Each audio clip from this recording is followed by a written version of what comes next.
Are you not transacting with government? And therefore, the live interview by the Deputy President yesterday is a further ground for the Deputy President to be impeached. I can go on and on and on to show that the Deputy President did purchase Kuruwitu Home Resort at a cost of 250 million from the estate of his own brother. Mr. Speaker, you were told also that Vipingo Ridge Hotel is a property within the estate of the late brother to the Deputy President. But I have exhibited in my bundle of documents, CR12. CR12 is a document that shows the company directors, showing the children of the Deputy President as directors of Vipingo Hotels. The children of the Deputy President are not listed in the will as executors of his estate. So one would wonder, because they are not listed as executors of the estate of Rigathi Gachagua, then where do they come in terms of owning the Vipingo company? It can only be by way of purchase. It can only be by way of money laundering. Mr. Speaker, one other reason why I have provided the 20-something companies and the properties is also to demonstrate character. Some of these companies have not transacted. It is my prosecution theory that these are special purpose vehicles for purposes of money laundering and for purposes of preparation for money laundering.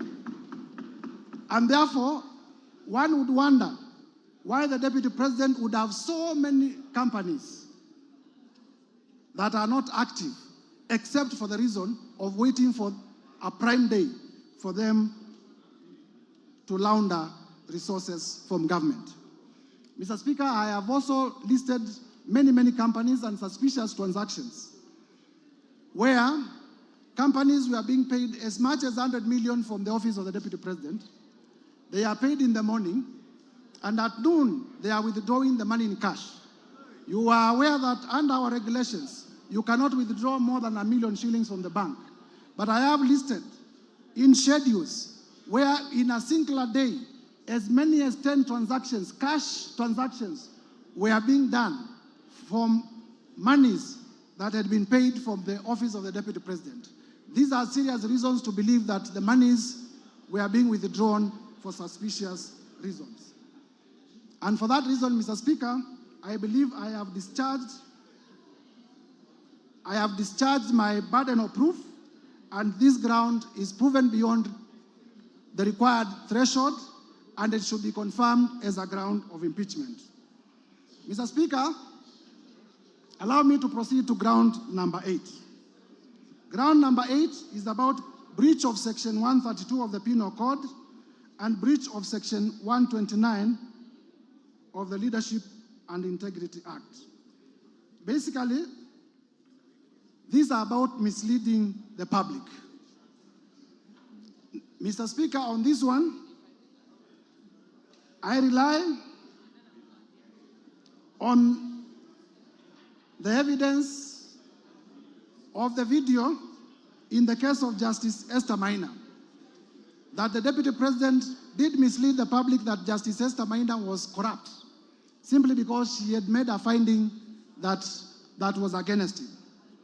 Mr. Speaker, I also rely on a video that I'm going to play shortly, that the Deputy President did attack the National Intelligence Service in a televised television interview in Mombasa. Mr. Speaker, in that televised interview, and you will see it shortly, the Deputy President misled the Kenyan Republic on several accounts, which I will discuss after the video has been played. I now request the media team to play the video on NIS in Mombasa.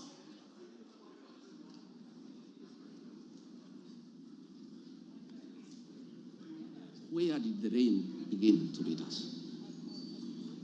Where did we stop listening to the people? President William Ruto and I were the darling of the Kenyan people. by listening to them, by engaging them.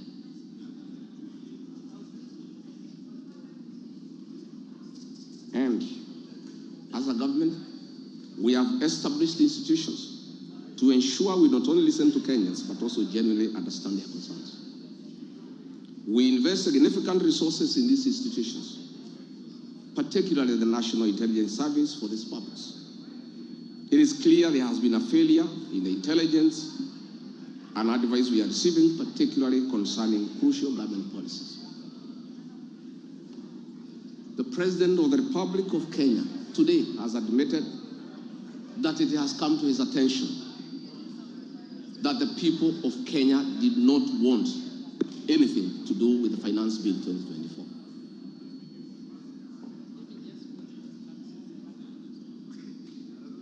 The President has now agreed that we need to listen to the people. And I sympathize with my boss, President William Ruto, because this information was not available to him. I know President William Ruto. Had he known 2 months ago that the people of Kenya did not want anything to do with the Finance Bill 2024, he would not have asked his parliamentary party to push it through. Yet, we have an organization paid by the public to give him and government such information. And that is where the problem is. We have a dysfunctional National Intelligence Service that has exposed the President, the government, and the people of Kenya.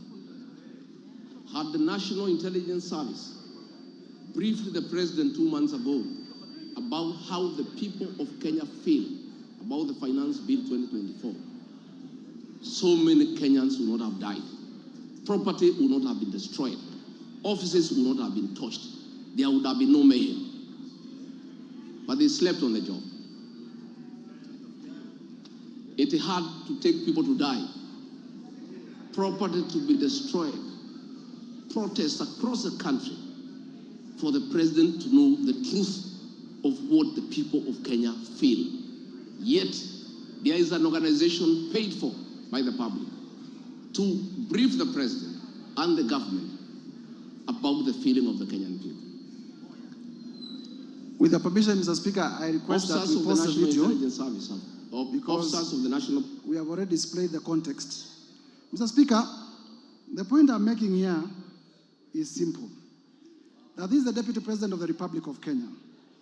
By virtue of being the Deputy President of the Republic of Kenya, he is also a member of the National Security Council. The NIS is also in membership of the National Security Council. And therefore, the Constitution has provided fora where the Deputy President, in case he has any concerns, he can raise them within the official structures of government. Instead of doing that, he chose to be reckless, with complete disregard of the office, of the high calling of the office that he holds, the office of the Deputy President. It will be remembered that at this particular time, the country was at a security crisis, and inflammatory remarks would have led to the country disintegrating. Inflammatory remarks would have led to the social fabric of this country tearing apart. And therefore, by such doing, I am inviting the House to find that the Deputy President did mislead the public.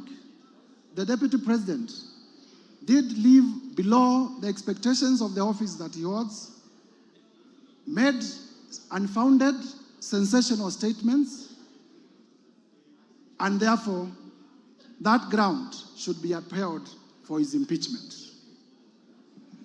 Mr. Speaker, further to that, in the oath of allegiance to office, the Deputy President swore, and I quote, to refrain from directly or indirectly revealing such matters as shall come to my knowledge in the discharge of my duties and committed to my secrecy. Mr. Speaker, as you would notice in that clip, the Deputy President says that he has been told in confidence.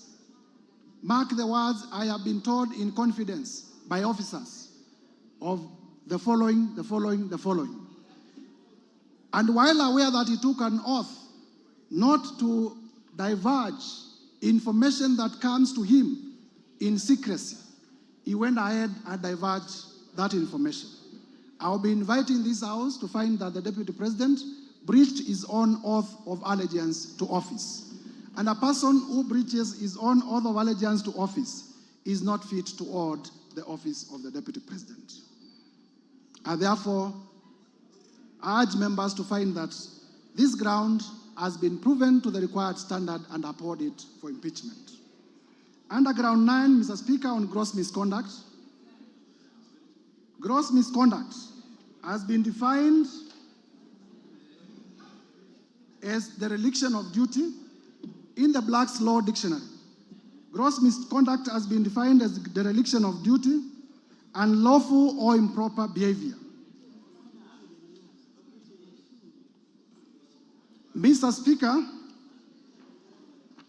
we have alleged that the Deputy President did breach Article 151B of the Constitution in his utterances against the National Intelligence Service, and that is incompatible with the high calling, dignified status, and the discretion required of the office of the Deputy President.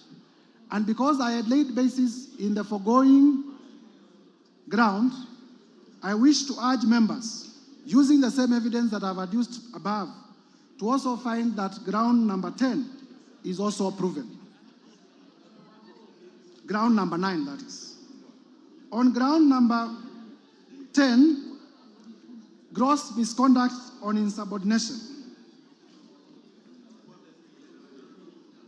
We have the evidence of Mercy Wanjau in the form of an affidavit that cabinet makes decisions and the Deputy President defies.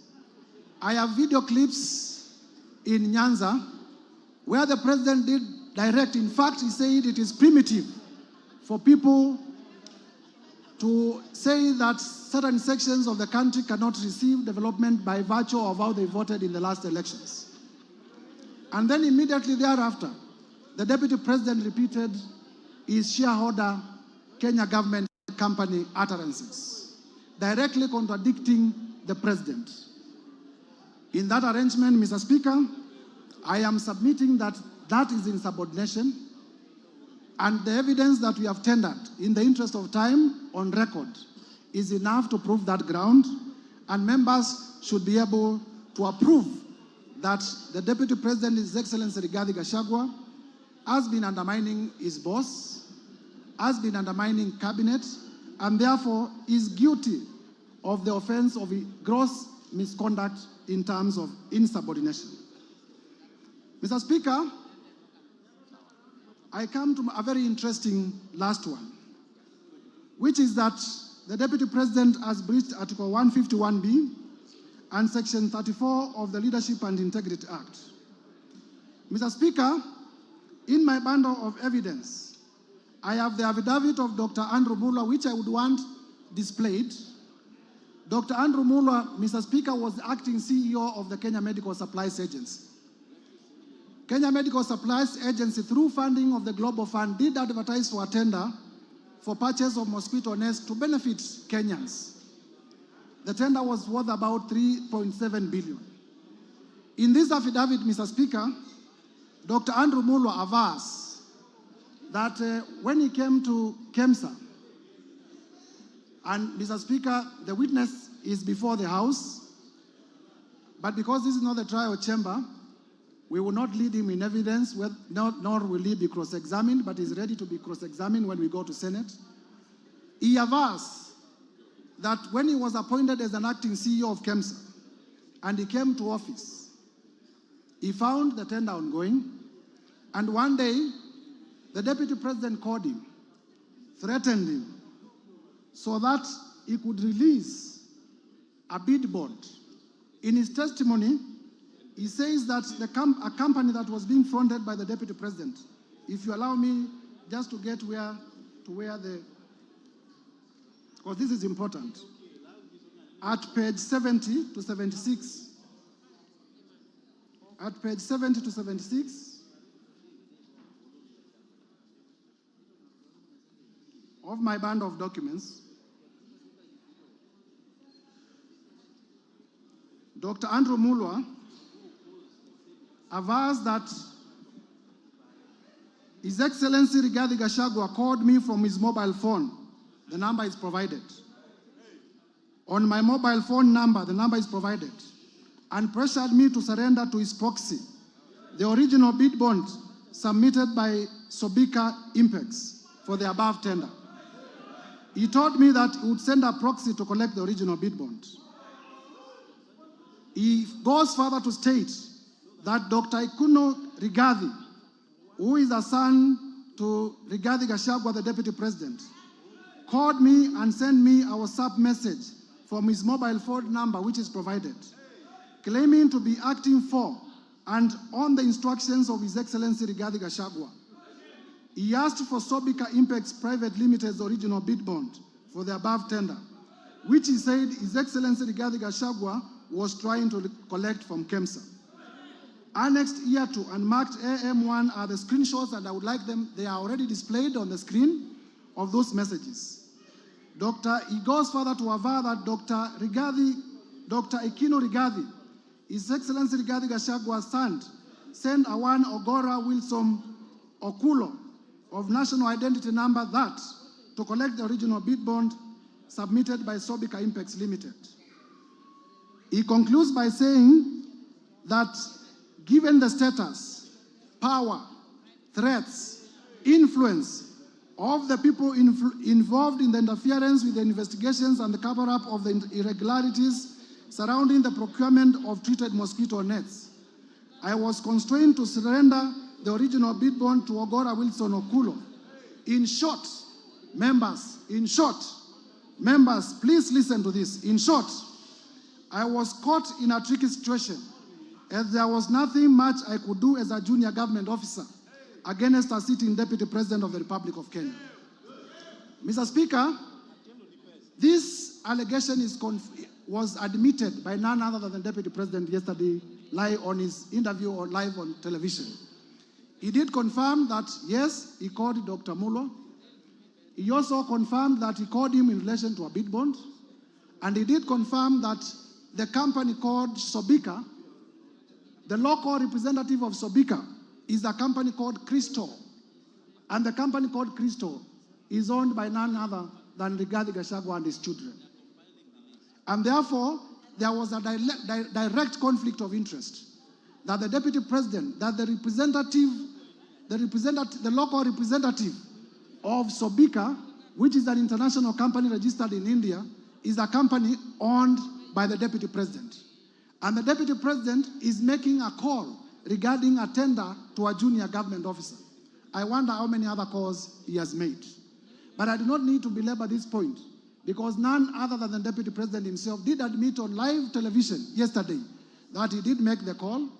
It was in relation to the bid bond, and therefore I urge members to adopt the evidence of Dr. Andrew Mulwa as the truthful and factual evidence, exhibiting that His Excellency Rigathi Gachagua did interfere with the tendering process and also did interfere with the investigation into the same. His Excellency the Deputy President did inform the country falsely that no money was lost. Mr. Speaker, you would know that this tender was funded under the Global Fund. And the Global Fund, through letters that we have exhibited, did cancel this funding. And therefore, the Kenyan people lost up to 5 billion Kenya shillings and as well a relationship with the Global Fund, which is a major partner in our health sector. And therefore, to allege that no money was lost is false, because the Global Fund did cancel the tender, and also it affected our relationship in terms of funding from the Global Fund. And we had to do a lot of diplomatic work, going to WHO, going to Geneva, in order to restore our relationship with the Global Fund. Mr. Speaker, lastly, members, I have rushed through the grounds because of the time allocated. I have endeavored to provide evidence that all the 11 grounds that are proposed for the impeachment of His Excellency Rigathi Gachagua are merited, and there is enough evidence. The work of this chamber is to examine whether prima facie there is a case. The trial chamber is the Senate. And therefore, I want to plead with members of this House. It doesn't matter whether you signed the motion or you did not sign the motion. I have endeavored to persuade each one of you individually that this country requires a serious leadership. And His Excellency Rigathi Gachagua is not part of that serious leadership. I have endeavored to persuade each one of you that this country requires leaders who can respect the rule of law. This country requires leaders who can respect the Constitution. And His Excellency Rigathi Gachagua is not one of them. And therefore, I take this time to implore on each one of you, besides our political persuasions, to realize that we want the best for our country. This is the country that we shall bequeath to our children. And if the country is destroyed by reckless leaders like His Excellency Rigathi Gachagua, there will be nothing to bequeath our future generations. And therefore, persuade each one of you, please vote with your conscience, put Kenya first above your politics when you come to vote. Lastly, Mr. Speaker, members of Parliament, if you listen carefully to His Excellency Rigathi Gachagua, and I did say at the time of giving my notice of motion, I have nothing against him as a person. But I was perturbed yesterday because His Excellency Rigathi Gachagua did insult members of Parliament. He insulted the intelligence of members of Parliament. There are members here who are senior lawyers. There are members here who are senior accountants. There are members here who are teachers. There are members here who are accountants. There are members, all of us are respected in our societies. The people of Kenya have elected us to exercise a constitutional mandate in this country. But His Excellency Rigathi Gachagua did say that most of the members of Parliament signed the motion without reading it. That is an insult to your intelligence. His Excellency Rigathi Gachagua, in the live interview yesterday, did say that Parliament is a theater of the absurd. In my training as a lawyer, he who insults the jury deserves no mercy from the jury. He who insults the jury deserves no mercy from the jury. His Excellency Rigathi Gachagua has insulted you before Kenyans. I urge you to rise up to the occasion. I urge you to rise up to the occasion. Uphold all the 11 grounds. Uphold all the 11 grounds. Uphold all the 11 grounds. Mr. Speaker, there is evidence that I have not gone through. The whole issue of Wamunyoro investments and the land in Embakasi. I have evidence in my bundle of documents that His Excellency Rigathi Gachagua used his office as the Deputy President, called junior officers at the Ministry of Lands, forced them to forge documents to the effect that Wamunyoro Investment had bought the land in Embakasi long even before it had been registered as a company. That land, Mr. Speaker, belongs to a sickly civil servant. It belongs to a father, it belongs to a mother. Mr. Speaker, we must have a Deputy President who is compassionate. I watched the Deputy President yesterday on television displaying impunity and arrogance. He told Kenya, yes, I have said Kenya is a company, Mutadu.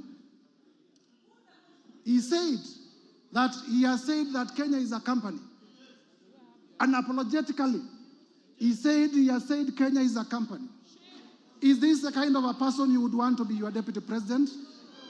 Members of Parliament, I do not want to imagine that anything can happen to the sitting president. I do not want to imagine. But it is also a factual reality that something can happen to the president who is in power today.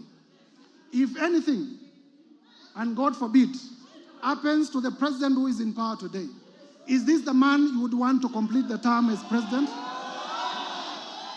This man, honorable members, this man called Rigathi Gachagua has already said that the members of Parliament in Mount Kenya are either Tugunia, I don't know what that means, or are collaborators, and that he will take them home. He has already said that where I come from, we deserve no development in Ukambani. He has said that the people of Nyanza deserve no development. He has said that the people of Western deserve no development nor appointments from the government. He has said that the people of the coast deserve no development from the government. He has said that the people of Northeastern deserve no development from the government. Those are the people you represent. Those are the people you represent. As you rise up to vote, please have the best interest of your people at heart. I urge you, honorable members, as one of your colleagues. I urge you, honorable members, as one of your colleagues.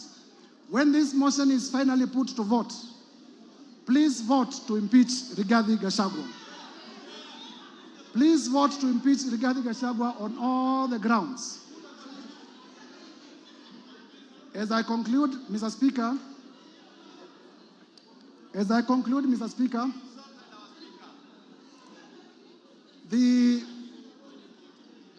I am confident that colleague members of parliament will approve this motion. And I want to assure you, in the event that you vote for this motion, I will also persuasively defend it before the Senate. And I am sure the Senate of the Republic of Kenya will also uphold, and Kenya will have a better deputy president who views the country as a whole. With those remarks, Mr. Speaker, I beg to move and call our able deputy majority leader, the Honorable Owen Baya, to second the motion. I thank you, Mr. Speaker. Owen Baya, you have 10 minutes.